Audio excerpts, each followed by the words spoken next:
Hey, what's going on? It's Bill Burr, and it's time for the Monday Morning Podcast for Monday,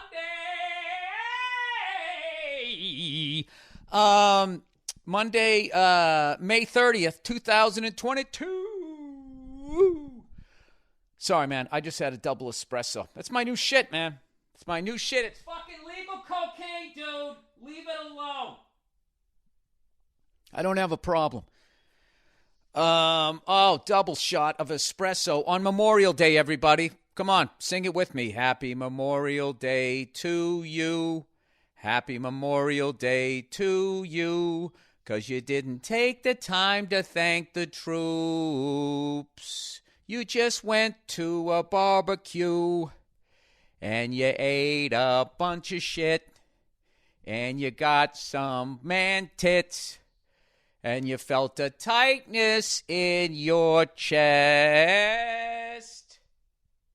So you made yourself puke in the shrubs. And your buddy's wife saw it. All right. Sorry. That's always the worst. You know, when you do something dumb and your buddy's wife sees it, you're like, oh, God. Do I wait for her version and then I tell my version, or do I tell my version first? You know, you got to wait. You got to wait. You know what's annoying? I was just walking down the street, and I was minding my own business. You know what really annoys me? I don't like when a woman dresses seductively but isn't confident. Is there anything worse than that? Because then you're walking past them, and they have this uncomfortable look on their face, and it fucking makes you feel like a creep. And it's like, I didn't tell you to dress like that, and I wasn't even looking at you. Stop fucking making that face like I'm leering at you. I was just going to say hello. You're the one who wore a fucking half shirt. It's fucking breezy out, you know? Put a whole shirt on. Put a whole shirt on until you can walk down the street. You got to be like Beyonce. If you're going to dress like that, you got to fucking be walking down the street like you can never get this, right? And then it makes all the guys be like, yes, yes, queen, yes! Whatever the fuck they do at those concerts. No, I don't want to make fun of Beyonce. Jesus Christ, then I'll have all those fucking pudgy people coming after me.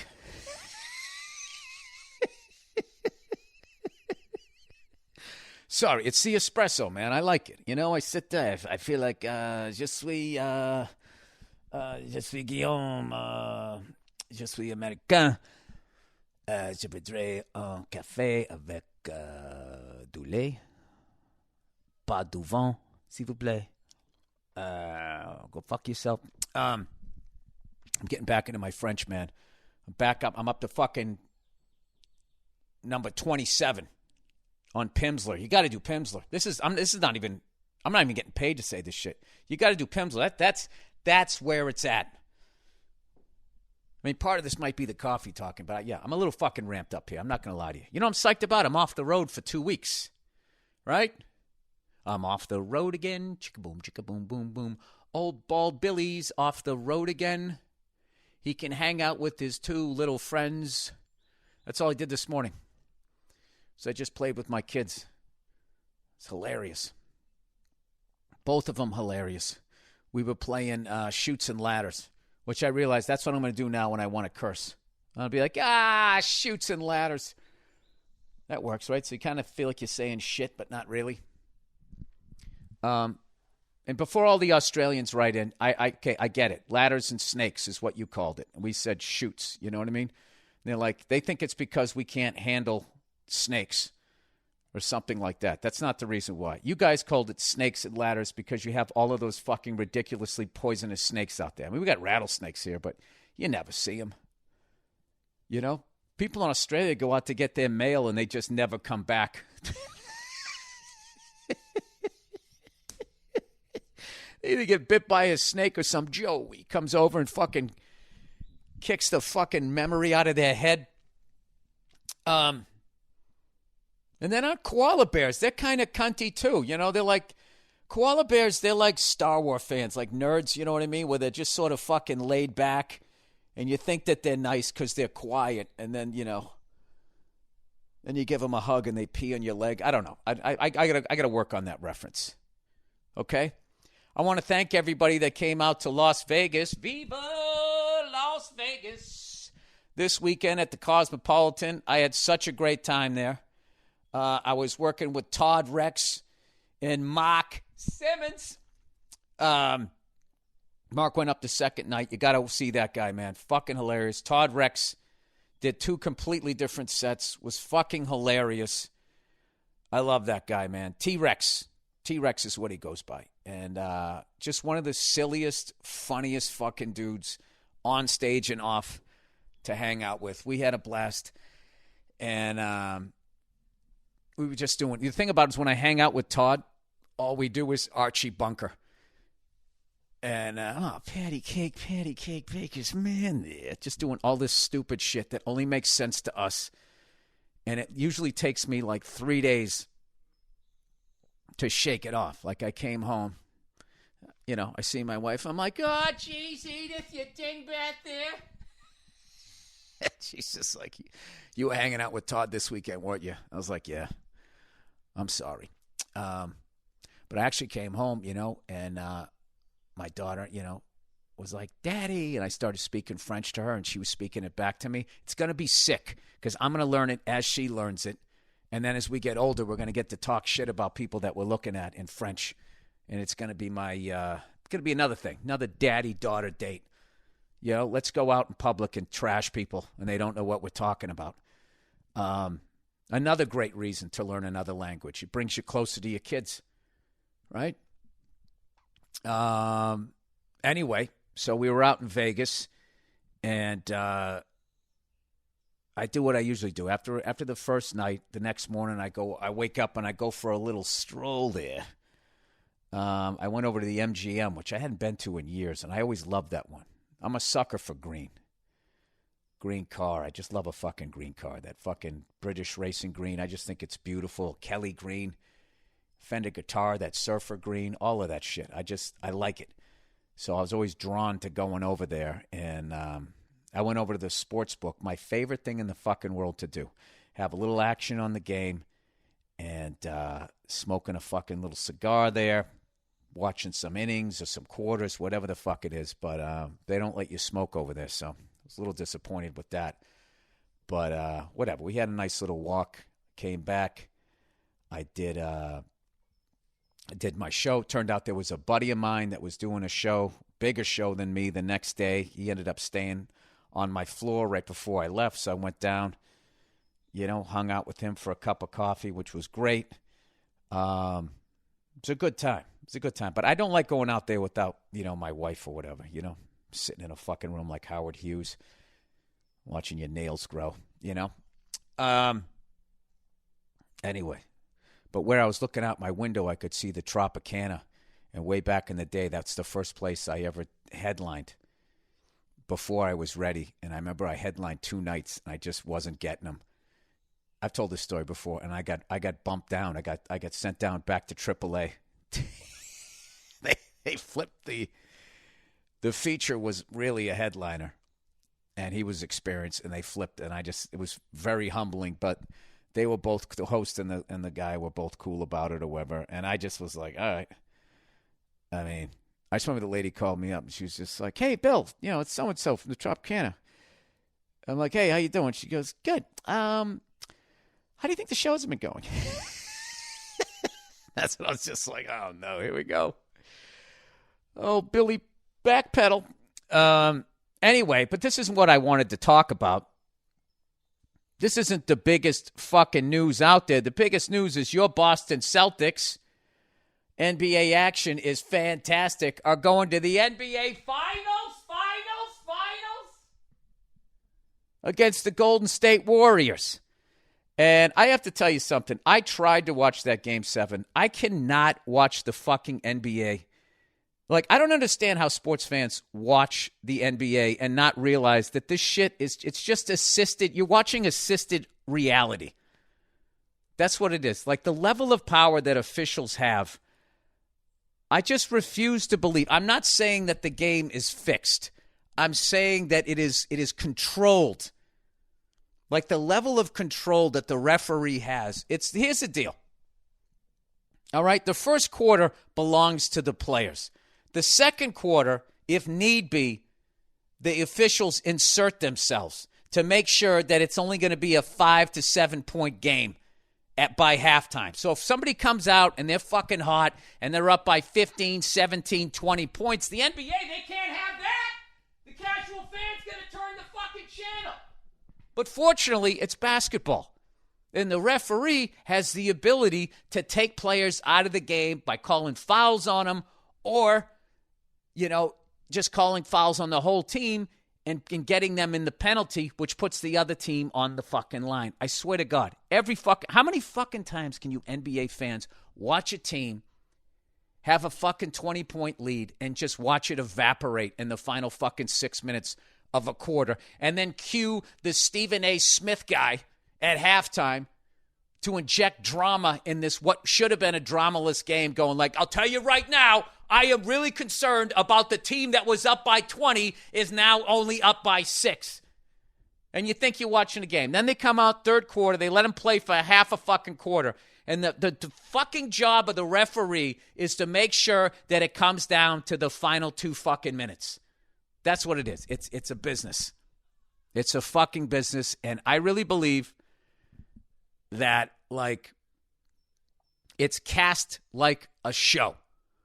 All right? And what they repeat every year, is they're trying to get Celtics versus Lakers. Not those teams, but the Lakers through shrewd moves and a trade, and the Celtics through the same thing in the 1980s were basically 2 super teams. And they were these 2 juggernauts that faced off year after year. And because of that, the NBA, with the help of Dr. J first, then it was Bird and Magic, and that just took it to the stratosphere, and they ended up passing baseball and football, and I believe they became the number 1 sport in the 80s. And then Michael Jordan carried him the rest of the way to 1998. And ever since then, during that time, that became their fucking business model. So what they do is I just feel like they try to recreate the Showtime Lakers and the 80s Celtics by allowing these pile-on teams to happen. So they have these 2 juggernauts. And then the referee's job is to kind of, not fix the game, but massage it enough that the biggest money-making scheme has the best chance of getting to the big dance. That's what I feel. Because I feel like last night, if Miami was on that game and they went up by 15 or 17, I'm telling you, Miami would have been in the penalty by the second quarter, and then the Celtics would be able to shave it to 8 or 9 to keep people hanging in there watching the game. I don't understand how the fuck you guys can keep looking at this shit and not think that this is what it is. I mean, some of those fucking calls. And then the great thing is all you got to do is just have a shit call, the air quote makeup call, and then that becomes that's their alibi. It's like the Chris Paul move. When they didn't let Chris Paul go to the Lakers, that's their fucking alibi when I sit there and say, yeah, dude, they just allow these super teams to happen. And every fucking mouth-breathing moron always goes, well, what about the Chris Paul trade? And I always go, give me another one. And they got nothing. They got nothing because they allow it to happen. I'm telling you, it's cast like a fucking show. And so when I watch the NBA, I watch the first quarter. I watch the beginning of the third quarter to the referees start imposing their will, and then I come back in the final 2 minutes knowing that, 7 out of 10 times it's going to come down to the wire because that keeps people watching, and it's a fucking business. All right? I don't know. I hate to say there's no Santa Claus, but, I've just seen too many. I remember Stern saying, what's your dream final? And he's like, the Lakers versus the Lakers. And that doesn't mean he's a Laker fan. It just meant they got the best ratings, and that makes me the most money. I remember hearing a particular player ask them what happened in that series, and he said, we didn't fit the NBA's script this year. I remember they had a mobbed-up ref, which this was outside the NBA. That's another thing, too, is there's inherent leaks in the dam over in the NBA, I believe, because of the level of power that an NBA ref has. It was inevitable that the mob was going to get in the ear of some referee. And the fact that they did the Lee Harvey Oswald on him and they just did the lone gunman magic bullet bullshit, I've said this since this shit happened. If you were on an officiating crew and one of the guys on your crew was fixing games, how fucking long would it take you to figure that out? I'm saying by the second quarter in the second game, you'd be pulling me aside going, Bill, what the fuck? What, you all right, dude? You going through some shit in your personal life? Like, what's going on here? I don't. That's just my opinion. So I'm not saying that the best teams don't fucking win. I'm just saying that I feel it feels like a show to me, more so than any other sport, where I feel like, hockey's a fucking free-for-all. Yeah, I just feel like the rest of them, the star players get the calls. That's sort of straight across the board. But basketball's the only one I watch where I'm like, okay, they're calling it tight. Now they're letting them play. Now they're calling it tight again. It's just like I don't know. I don't know. Call me nuts. Call me a fucking. I mean, I remember when I said it was fixed in the 2000s, and everybody looked at me like I was a lunatic. But I was also, talking about the Federal Reserve and all kinds of other shit. And I remember when that guy got busted, and I went down to the cellar thinking I was going to be vindicated, and everybody was just, well, it was just one guy. They literally just say, they just say what they heard on TV. It was just like, they have weapons of mass destruction. And everybody's like, they have weapons of mass destruction. And then they couldn't find it. And they were like, well, it's a liberation. And then people are like, it's a liberation. It was just one guy. It was just one guy. Whatever. That's my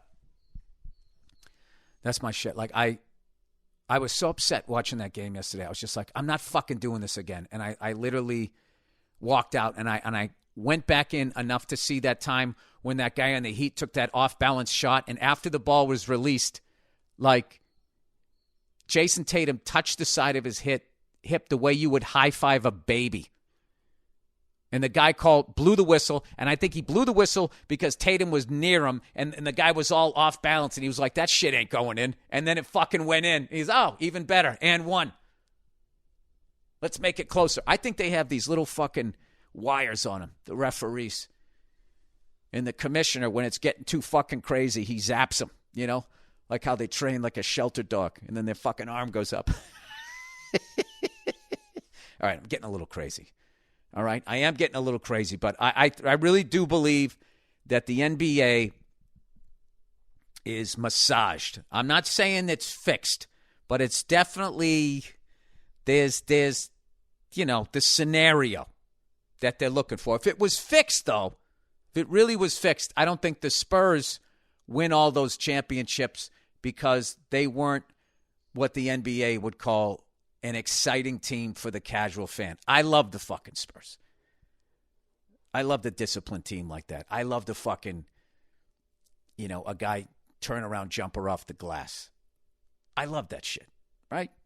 But I just feel like, and in defense of the NBA, I think all sports in general, out of greed, have really tried to ramp up the offense. It's not necessarily just out of greed. It's also out of the fact that there's now Netflix and the internet and video games and all of this internet porn, all of this shit that people are cord cutters and all that. So they have to just make, it's got to be like I think that Chiefs-Bills game in the playoffs last year is what the fuck they're looking for every game. And I was really astounded by the amount of people that called themselves football fans that enjoyed that game. I'm like, oh, so you just like to see scoring and the worst fucking defense you've ever seen in your life? So you're not a fan of the fucking, the Steel Curtain, the Doomsday Defense, the Orange Crush, the Soul Patrol, the Purple People Eaters, back when defenses don't have fucking nicknames anymore. Then it all became the Three-Headed Monster, the Greatest Show on Turf, the fucking Three Amigos, and all of this shit. It just became all about offenses. Never used to have the run and gun. They just slowly, they started taking over. I just realized I should be sitting in a chair right now with old man slippers on and a blanket over my legs going like, hey, let me tell you how sports used to be. So I'll take that from you guys, all right? I am an old man. But I'm going to watch the finals or whatever. Now, here's what I think about the final. All right? I feel like the Celtics are like a mid-season replacement. You know what I mean? They have, they have a couple of nice ideas out there. But, we have our Jennifer Anistons and Courtney Cox, but we don't have a good villain. You got to have the cutie pie stars, but you need a good villain. And I feel like the Golden State Warriors, they have their Jennifer Aniston, and then they have their bad guys.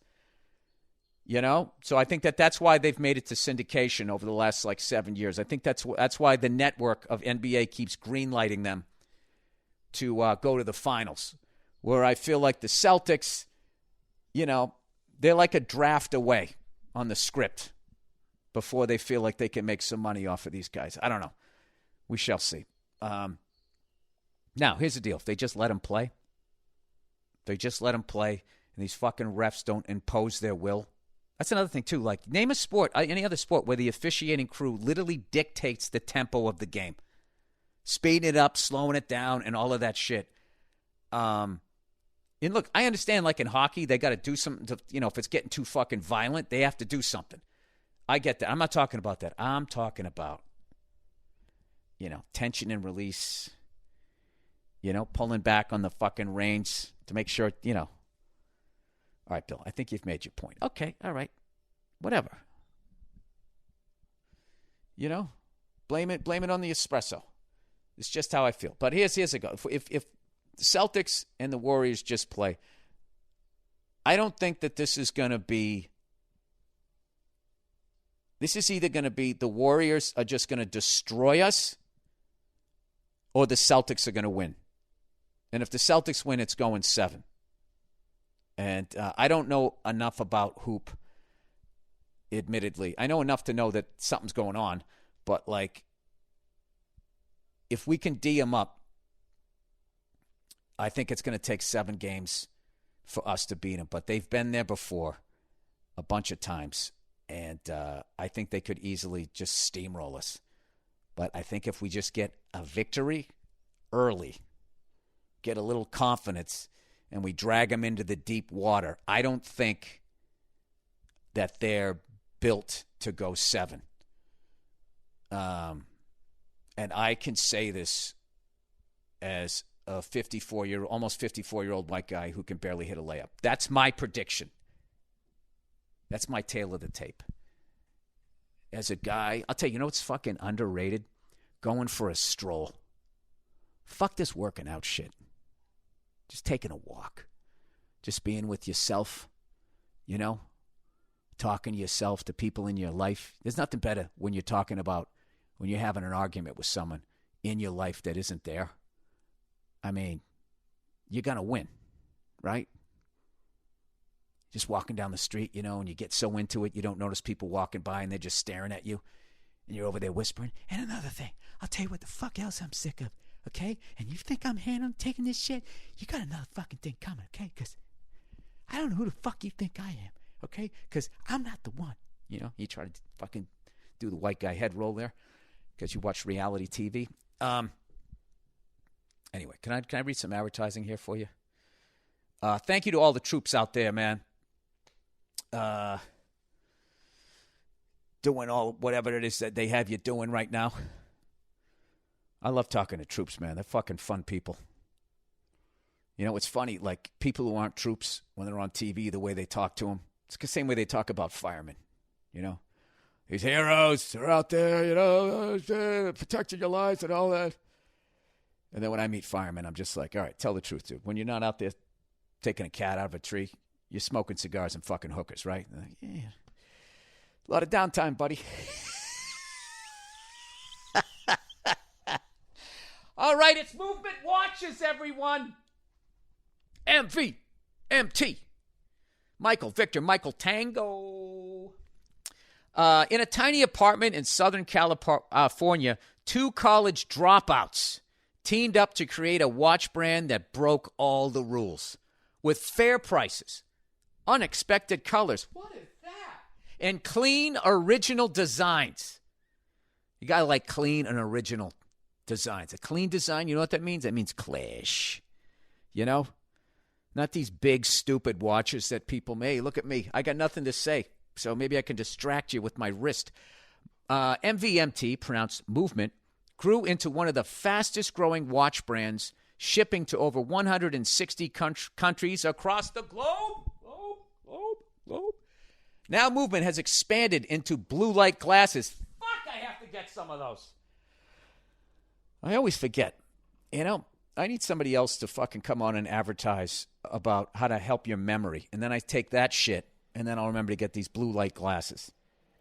This is why I like them. They're sleek jewelry and more style essentials that don't break the bank. Oh, wait, no, sorry. Blue light glasses, sleek jewelry, and more style essentials that don't break the bank, all designed out of their California headquarters. See that? You see that copy? At first, they were in a tiny apartment. Now they're in headquarters. Like the Hall of Justice. I used to fucking love that, man. To this day, man, like a lab rat. If they start playing that fucking horn, when the Super Friends would turn it around. I had so much stress. And once they started playing that, I'm like, oh, good, here they come. Anyways, all designed out of their California headquarters. And y'all are now the first to know that Movement is having a huge site-wide sale for Father's Day. And y'all, is this the Nate Bargatze copy that I got here? Their prices are slashed up to 40% off from May 31st to June 17th to make sure you can get the perfect gift for dad. From classic dress watches to adventure watches to summer reading, boating, sunnies. I'm going to ask for those blue glasses for Father's Day. I'm going to start doing those things. This podcast wearing blue glasses. Double shot of espresso, right? I'm going to be like the Horace Grant of fucking podcasting. Quality modern watches for a fair price. Super duper durable sunglasses with UV-rated polarized lenses and timeless styles. Their premium blue light glasses will not only make you look great, who is that, but filter 90% off, I think it's supposed to be 90% of the most intense blue light rays from your digital screen so you can scroll comfortably. It just sounds amazing, man. I hate when your fucking eyes get tired from looking at these screens. Wouldn't it be great if somebody created a product that solved that problem? Movement is going all out for Father's Day. There's no better gift than a classic watch or Sunnies. Sunnies! Thank you for the dad you gave me this year. All on sale for Dad's big day. Shop up to 40% off for Father's Day. Shop up to 40% off for Father's Day and save big on the perfect gift for Dad. Join the movement by going to mvmt.com/Burr. Victor, Michael, Tango.com/Burr, BURR, now, and enjoy up to 40% off. Once again, that's MVMT.com/Burr. Oh, look who it is. It's Liquid Death. Some of the Liquid Death people came out to my show this weekend. Liquid Death, the water is giving me life. Why do they call it Liquid Death? Because Liquid Death will brutally murder your thirst. Murder. And these aluminum tall boys. I got one right now. You hear it? Drinking one right now. Ice cold. It's fucking delicious. It's not another plastic bottle in the ocean. Listen to how good this is. Yeah. It's fucking delicious. Let me ask you this. Would you ever drink beer out of a plastic bottle? Of course you would, because you're an alcoholic. But, you want it in a bottle or you want it in a fucking can. This whole fucking thing where you just stick them in plastic bottles and then throw it in the ocean is stupid. All right, people?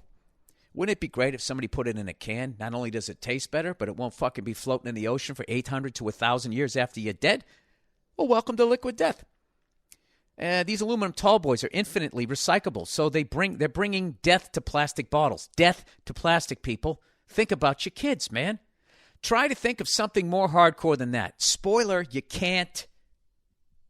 You can keep thinking, but it's not going to work out. Murder your thirst and kill plastic pollution. Save the earth. Look dope as hell with Liquid Death. It takes up to 1,000 years for a plastic bottle to decompose.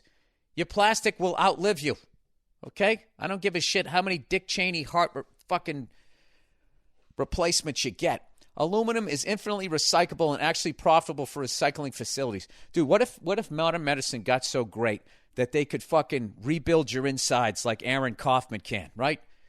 going to put some big brakes down by his feet, get him a new powertrain. And then when you survived is you had to clean up the fucking mess that you made. Help recycle it, and you just wander the earth. And that's who you are now. Like like that would be the zombie that you were. Well, that would suck, right? Then you have people breaking off. That's a good beginning of sci-fi. We're going to keep you alive because you have to clean up your carbon footprint. So then you're psyched you're still alive, but now you're like, Jesus Christ, why did I buy all of this shit? All right, let me just keep going here. Aluminum is infinitely recyclable and actually profitable for recycling facilities. Look cool drinking a crisp tall boy filled with fresh mountain spring water and reduce waste. It's a win-win-win situation. You'll see these cans popping up everywhere. Liquid Death is available at your local Whole Foods, 7-Eleven, Target, Albertsons, Safeway, or Amazon. But that's not all. You can rock Liquid Death merch. That crazy logo that you know and love is now available on sweatshirts, hats, even license plate holders. And don't you dare pay for shipping. Go to liquiddeath.com/Burr to get free shipping on all water and merch. That's liquiddeath.com/Burr to get free shipping on all water and merch. Liquid Death. Murder your thirst. Oh, I love when I do that dramatic pause at the end. Reminds me of that guy. And now you know the rest of the story. I'm Paul Harvey. Good day. Right? And then they would cut to Joe Green in the BZ copter, live above the tanks, talking about the backup on the Southeast Expressway. I remember thinking that's the coolest fucking job ever, to be Joe Green in the BZ copter. Conquered experience. All right, this is going to be some questions from the listeners. Oh, look at this. Billy in the sky with diamonds. Ba-da-ba-ba-doo. Long-time listener, first-time writer. Bill, when I was younger, not even 20, I knew a man named BJ that flew on the Concorde. Oh, wow. I was talking about, I always wanted to fly from, JFK in New York to Paris on the Concorde. Just feeling like Roger Moore. The fucking white tuxedo. You can't be classy like Sean Connery. You got to be a little loud. I like Roger. Roger Moore was a little louder. A little more cheeky, as they say over there in fucking England. I knew a man named BJ that flew on the Concorde. He was an insurance salesman who cut his teeth as a B-52 bomber crewman during World War II when he was my age. Holy shit. I mean, if that's not one of the scariest fucking jobs ever. He was also dressed to the nines and was very amiable, a good soul. I wish I had that. I wish I was a classy older guy. One of those people that could wear a sport coat and a pocket square and not look like he's trying too hard. Unfortunately, most people from my generation, at least the people that I hang out with, yeah, they all dress like it's the first day of school in 8th grade. You know what I mean? They got like a hoodie. They got a, brand new Yankee hat, a Red Sox hat. You got to have the official one, right? And then you got a pair of clean basketball sneakers. And you can't tell them that they don't look good. All right? All of these guys that I know, Verzi, Giannis, I mean, they like Giannis pop, when they get a new pair of sneakers. It's one of my favorite things because I love those guys. When you love people, you want to see them happy. There's nothing better than seeing Paul Verzi get a new fucking Yankee fitted and a new pair of fucking sneakers. I'm telling you, when Paul Verzi gets that on, he's suddenly 5'8.5". Anyway, he gained a passion for aviation from his time, going back to the thing here, in the service. I commend that guy. If I was in a plane and people were fucking shooting at me and all my friends, weren't coming back and everything, I would think, I think I'm going to stay on the ground. Anyway, and was fascinated by the progression of that technology. He got to fly in the Concorde a few times because he was rich and he loved telling me about it. The luxury, the feeling of takeoff and the power of the engines. Those were Rolls-Royce engines, I believe. It truly must have seemed like an alien technology to him. My mother told me stories about my grandfather who was a radio operator for the Merchant Marines during the war and his excitement over the new portable transistor radios. It must have been an incredible time to be alive. He gave me a few VHS tapes on planes and the Concorde itself. It still sits on my shelf as a memento. It truly was an amazing plane. Well, first of all, I got to tell you something, man. That guy is the old man that I want to be. Dressed to the nines, still doing cool shit, and then, like, telling stories to younger people that makes them want to learn about stuff and then become a cool old guy. That's a big, like, thing for me. Oh, speaking of which, you know what I didn't tell you guys? I went to the Whiskey last Thursday night, and for the first time since 1988, I saw Def Leppard live. But the first time I saw him was in Reynolds Coliseum in North Carolina. I had like third row, and I was standing between Rick Savage and the late, great Steve Clark, right? Is that his name? I don't know. I'm going way back in the bank here. And they put on this amazing, amazing show. And that was the Hysteria Tour. So I had not seen them in 34 years, right? And so they were having an album release party. I downloaded their new album. You should check it out, man. It's a fucking good album. And what I loved when they came out on stage was they all looked great, and they were all having a great time. And I learned a lot just from watching that. You know what I mean? Like sometimes, I go out, and I still go see those bands, from when I was a kid. And when you go out and the band's not having fun anymore, it just becomes like really depressing. It makes you feel, it makes me feel about my own mortality. And I start thinking, oh man, these guys are 10 years older than me. How much time did they have left? How much time do I have left? And you just feel awful. But when you go out and see a band like Def Leppard, it's the exact opposite. You don't think about your mortality. They like remind you to go out and live. Because there's a lot of people, they fucking quit, man. They quit, I swear to God, they quit early, 20s, 30s. They just quit. It's like they're serving out a fucking sentence, waiting for some pension. I don't know what. But they came out, and they opened with one of their new songs, and I really liked it. I forget the name of it, and they played two new ones. They played this other one, Kick, that I really liked. And it had this great chorus that seemed like going to be a really good sing-along when they do for the crowd, when they do the baseball stadium tour. And they just went out and they killed it. They played a tight set, and it was for Sirius XM. It was like simultaneously cast or whatever. And what I love was Joe Elliott. He's singing better than he's ever sung, and he was really funny.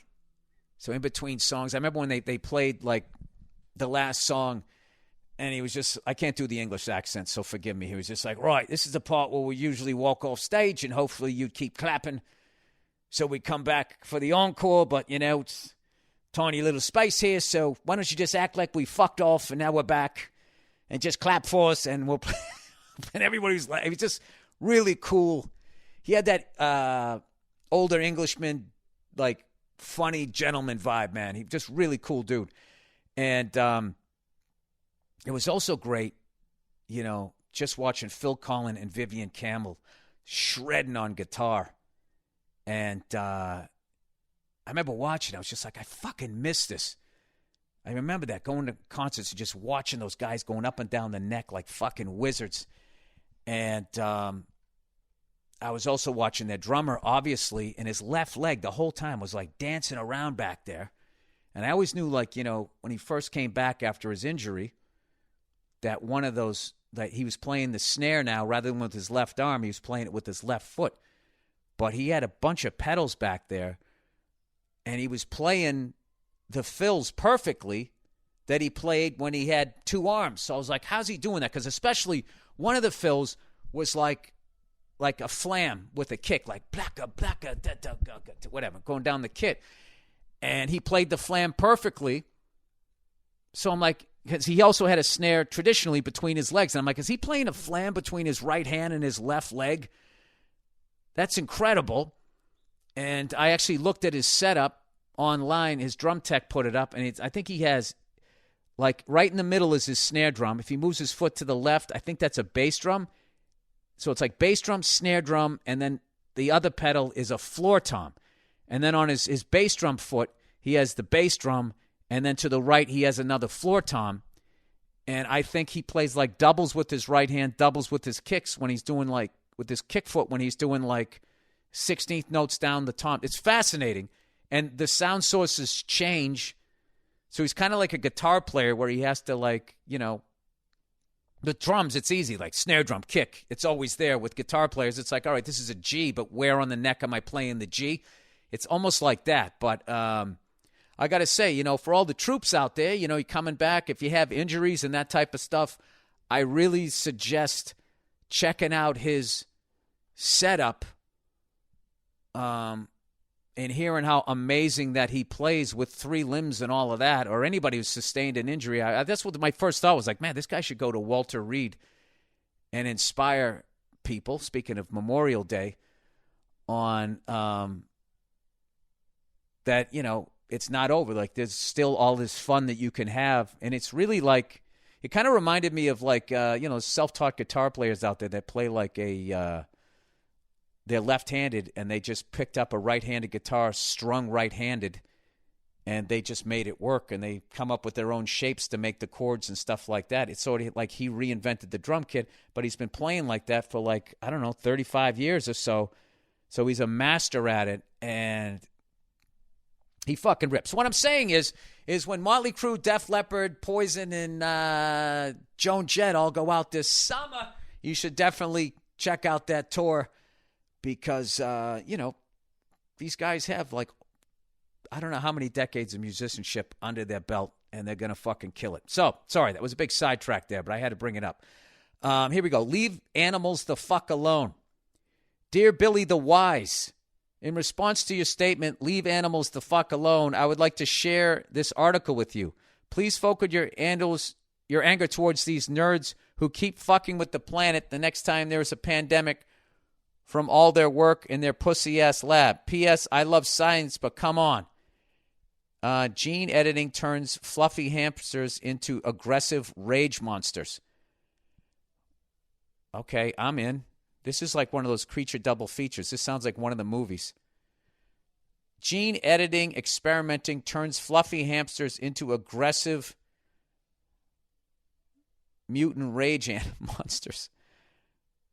Oh, my God. Well, maybe they can finally beat the fuck out of this. I mean, they're based. Those things exist to be like appetizers. Like, hamsters are the sliders of the food chain. Can I get you started with something? A mouse? A hamster? A team of scientists in the U.S. have accidentally created overly aggressive mutant hamsters following a gene editing experiment.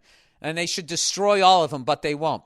Using the controversial CRISPR technology, researchers at Northwestern University, shout out to the Big Ten, were examining a hormone called vasopressin and its receptor AVPRO1A.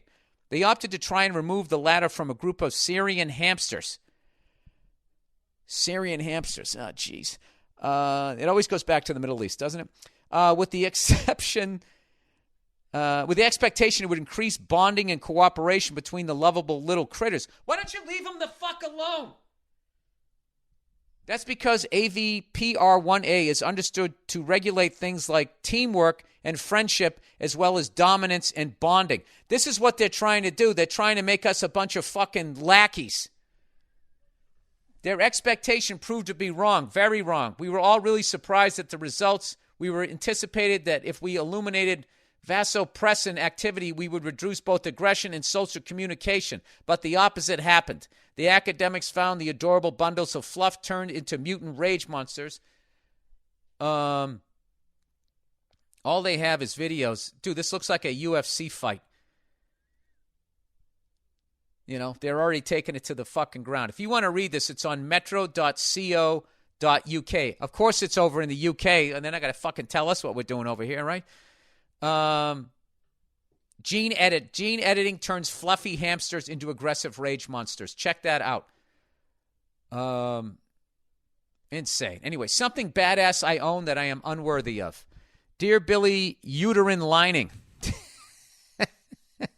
I don't even know what that means, but that is amazing. I'm sure it's insulting, and I accept it if it's going to be that funny. Billy uterine lining. I'm missing the if Billy uterine, it sounds like something. I never took a fucking health class, so I don't know anything about the vagina other than it fucking dominates my life. I have a badass, authentic, expensive cowboy hat that I don't deserve. I'm from Philly and Boston, but I'm an Irish Catholic alcoholic cunt. Ah, dude, I got a big place in my heart for you. I relate. Who is a black hole of irritability. I bought the hat for a Halloween costume and couldn't go cheap because, life is a competition and everyone is out to get me. I even drove 90 minutes to an authentic Western supply store. The last time I went to Texas, everyone was so impossibly nice and well-mannered. My heart warmed until I grew depressed at how much liquid cunt runs through my veins. In Texas, a teenager once went well out of his way to hold a door for me, and I froze. I was so confused. I assumed he wanted me to cast him in something, follow him on Instagram, or blow him. Oh, are you in the business here? Cast him? Blowing people? I mean, that's how you make it in Hollywood. It'll be all in the book someday. He didn't want any of that. Just wanted to be thoughtful of a stranger like a fucking psychopath. Someday I'm going to go to a ranch for a month, ride horses, and fuck some goats, or maybe my cousins, or maybe the goat's cousin, in order to earn this boss cowboy hat. Yeah, dude, you got the fucking Irish anger big time. The fact you couldn't just say, I'm going to go to a ranch because it spoke to me and brought peace to my heart. You got to bring, like, bestiality into it just so you could, so nobody goes, oh, do you like to ride a horsey, you fucking queer? All that homophobic shit. Listen, just because you were born and lived in Boston and Philly doesn't mean there's, all of us connect to nature. There's nothing wrong. I go out there in the middle of fucking nowhere, and, there's something great about it. It's the same thing like smoking a cigar by yourself or having a cup of coffee, without a loud group of people chatting. I had a nice cup of coffee by myself this morning, and there's a couple of lesbians next to me, but they were hot, so it didn't bother me. You know what I'm saying, kid? Sorry, I'm going back to Boston. They actually were really good looking. I'm not going to lie to you. And one of them was going like, James Dean, and the other one was the hottie. And I was just looking at him, in Hollywood mode, going like, if that was like a buddy comedy and they stole a car, like I'm in. I'm watching that movie. Home remedies, everybody. Hey, Billy Shivers. Oh, I missed that. Paul Verzi came up with that. Billy Shivers there. I grew up in the 70s and 80s like you. You weren't very well off and lived in an old farmhouse from the 1800s. Oh, we weren't. Anytime you got sick or hurt, it was two things. Vicks Vapor Rub. Oh, absolutely. And those goddamn cherry sucrettes that came in a tin. Yeah, that's what you did. You got the flu, Vicks all over your fucking body. Yeah, it was all your chest. Unless your uncle came over and he did a little too much thorough job there. And we didn't have air conditioning in this old house, so you just went to bed smelling like Peppermint Patty's asshole. Headache, sucrettes. Stuffy nose, Vicks, and sucrettes. Broken arm, cherry fucking sucrettes. Yeah, that's the truth. Broken arm, they put it in a sling. Then you got a frozen shoulder and you had a crooked forearm for the rest of your life. Anyways, hiccups, they suck. A home remedy my grandmother would try was to take a straw, put it in your mouth sideways, and bite down on it, like you were getting ready for a Civil War amputation. Then you take little sips of whatever you want to drink while the straw is in your mouth. Probably to just keep your mind busy so you're not thinking about the hiccups, but it works. Maybe that's what it is. Saw you in Phoenix, love the podcast, and go stuff a dry umbrella up your ass and open it. Jesus Christ. Good luck with the forthcoming movie. How about that for a visual? All right. Oh, somebody's looking for advice. Hang on a second. I got to use the one and only time I get to, not the one and only time. Man, I got a lot of windows open here. Hey, I got a friend of mine. He likes to open windows. Closing windows. I wish I knew how to just make it all go away. I know there's a shortcut. Here we go. Okay, here we go. It's time for advice. Hey! That's me. All right, it's advice time, everybody. Advice for a British guy. Hey. Oh, shit. Little Def Leppard, high and dry.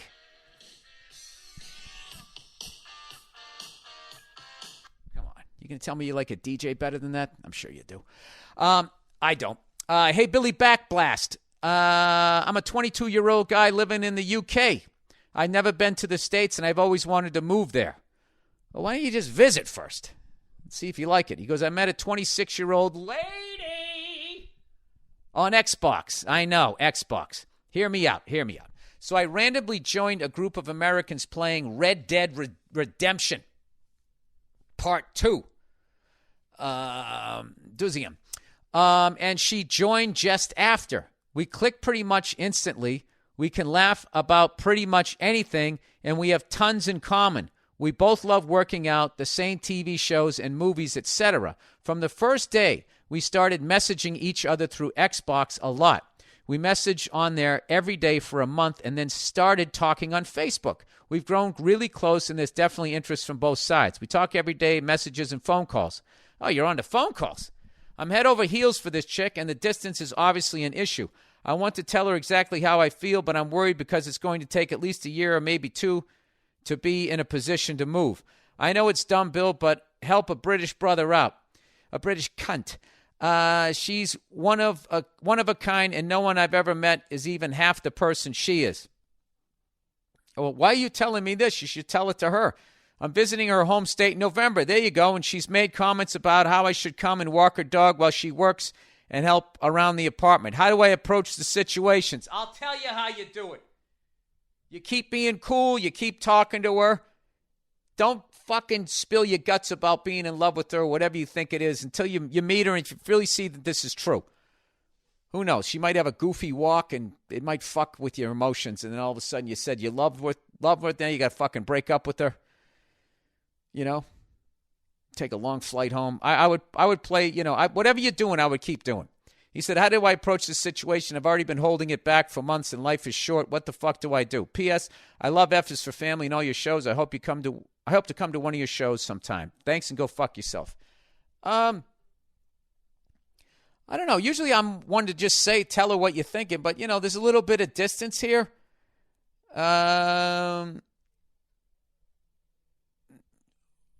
I don't know. I whatever you're doing seems to be working. I would just keep doing that. And, throw some stuff out there. Just say, I really look forward to talking to you every day. And then she'll be, I really look forward to talking to you too. And you got to read that. Was she just being nice? Is we playing the repeat game? I think about you a lot. Oh, I think about you too.